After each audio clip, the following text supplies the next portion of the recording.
So in the first video on equalization, we talked about what it is and how to start building an understanding of what it is, some practical tips. Now, in this video, we're actually gonna look at an equalizer and look at the controls and some other things that you might find on an equalizer. Now, an important thing to note is that it can be both good and bad to be able to see the frequency spectrum with a frequency analyzer, because sometimes you do want to see what's happening, but a lot of the time it's better that you use your ears. And that's why it's very important to develop your hearing skills, to understand the differences between the basic frequency ranges, so that you can get to the point where you can pull up something like an EQ that looks like this. Now you might think to yourself, why would I want to use an equalizer like this, where you don't have a visual representation of what's happening, you don't have an analyzer, and the points you have going on here seem to be fixed. You know, you can't seamlessly choose where you want to place your equalization nodes. Whenever you're dealing with sound, it's important to trust your ears. And I do recommend mainly working with sound and training yourself to work with sound. Visual tools are great, and I use them all the time, not to take away from them. But there are many advantages of using tools like this EQ here, for example. When we're making music, first of all, we want to know the frequency spectrum, preferably inside out, so that we can make educated decisions all day long without having to look at anything. Now, I've raved about how great this is as a learning tool, but equally well, an equalizer like this can be great because you do have those fixed positions, and as you deal with them, as you learn what they sound like when you boost or when you cut, that's going to teach you a lot about those specific frequency ranges. So it's a great addition to have those visual tools, but you shouldn't rely on them, and you certainly shouldn't always think about music only through what's visually happening here, because what's visually happening might not represent the auditive experience itself. We human beings are extremely visual, so it's easy to get hooked up on these type of tools. But what's really great about these sort of tools is that they restrict your workflow. And then you might ask yourself, why would I want to restrict myself? You want to restrict yourself because it enhances creativity and it enhances decision making. So when you're working with something like this, because your options are limited, you're going to be more efficient, you're going to be more creative within the limitations of this device. So to give an example of what I do, usually I use something like the Pro Q to locate problematic frequency areas and then bring down those problematic frequencies, and sort of to get a general idea of what the spectral balance is for my sound. And then when I'm making more creative equalization calls, I'm going to use something like this because it restricts my view of what's happening, and it restricts my choices of what is available to me. And whenever you restrict yourself with good tools, I find it to have a nourishing effect on creativity. So let's go over the basic controls of an equalizer. Now, the first control for an equalizer you want to pay attention to is the frequency control.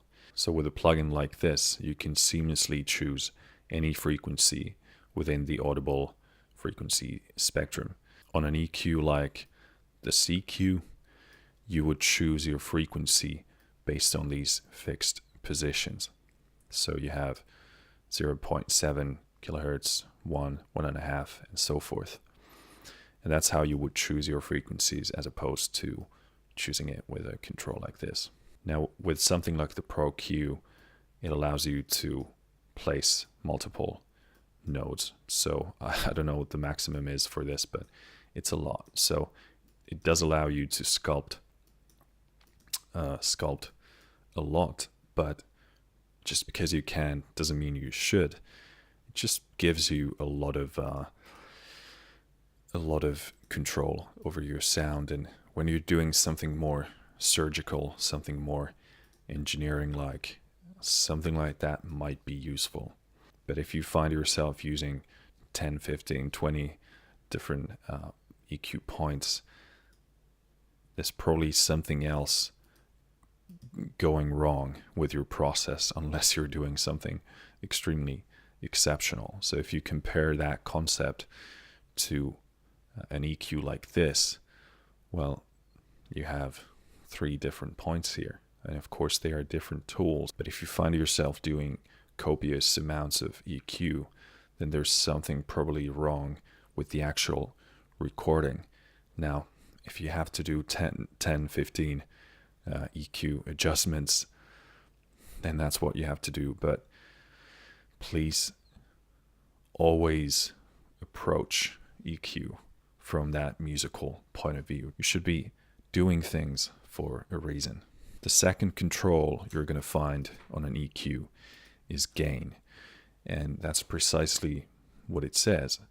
If you move the gain up, you're boosting the frequency that you've chosen.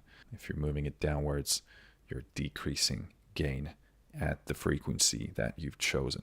So the third control you're going to have on an equalizer is the Q control.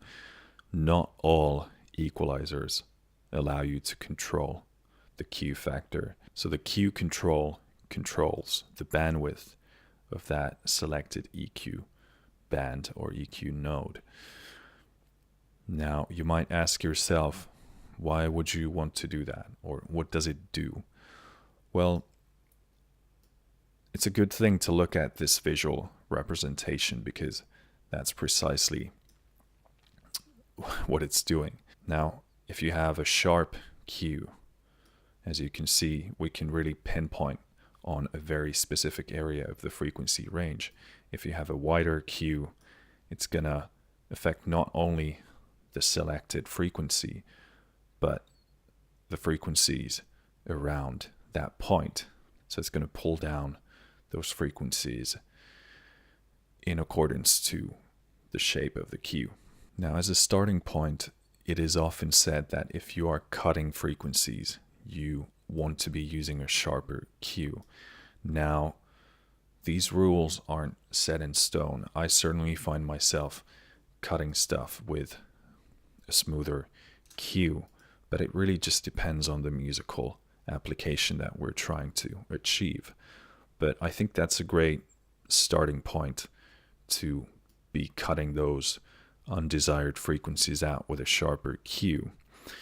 Because if I'm cutting with a smoother Q, I'm going to be pulling down a lot of the frequencies around my target frequency. So let's say here is a harmful frequency that I want to get rid of. If I just want to get rid of that and not affect the material around that frequency, or hopefully at least affect these surrounding parts as little as possible, I would sort of hone in on it. And I would look for a sound that doesn't take away from the soul and the performance of that instrument. Now again, if I was cutting with a wider Q, you would start hearing all this other stuff disappear or decrease in volume around that point. And you don't want to be losing stuff that you want to keep, and that's where that principle comes from. Another thing that you hear quite often is that if you're boosting, you want to be using a wider Q. Now again, none of this is set in stone, but that principle is based on the idea that it has a more musical effect on the sound. It has a more natural musical sounding effect. Now, if you compare this to something like this, you're going to see that we don't have a cue control. And in many cases, if I pull up something like something like this,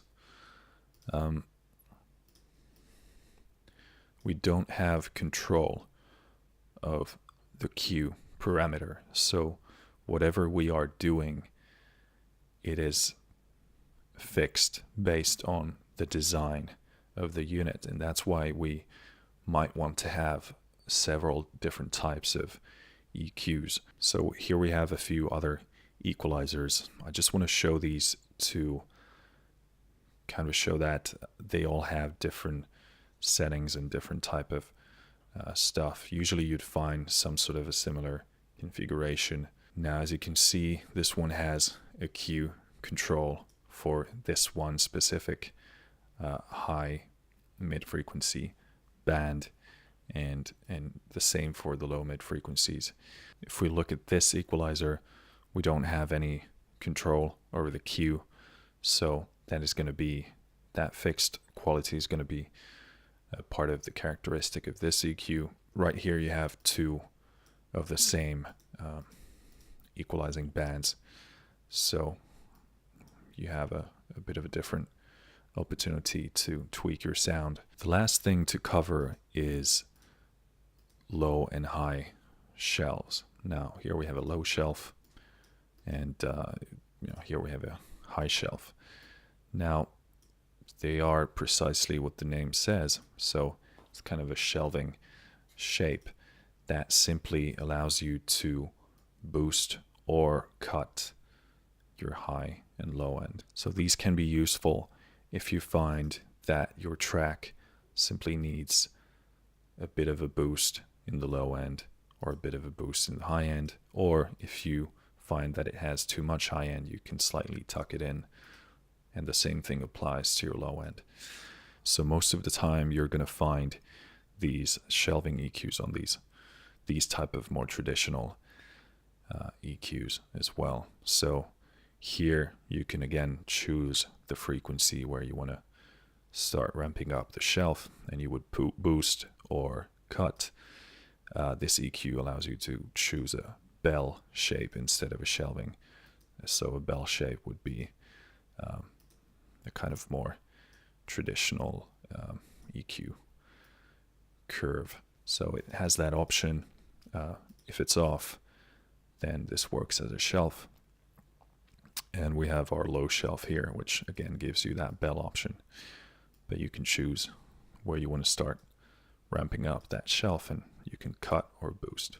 This EQ has the same thing going, except you can only boost or cut, so it doesn't allow you to adjust the frequency, so that's fixed. Now again, that can be beneficial from a creative standpoint. At least it allows you to quickly make a decision based on whether it sounds good or it doesn't. If it doesn't do the job, then you're gonna probably use something like this or something like this. And we have our low shelf here. Again, choose your frequency, cut or boost. So that's it for the basics of EQ. I hope we've covered some of the basics, and I've tried my best to show different types of EQ so you don't get too confused about the differences between them. Really, a lot of it is about workflow and using different tools for different jobs so that you can get the advantage out of all of them. Hope that helps. Finish.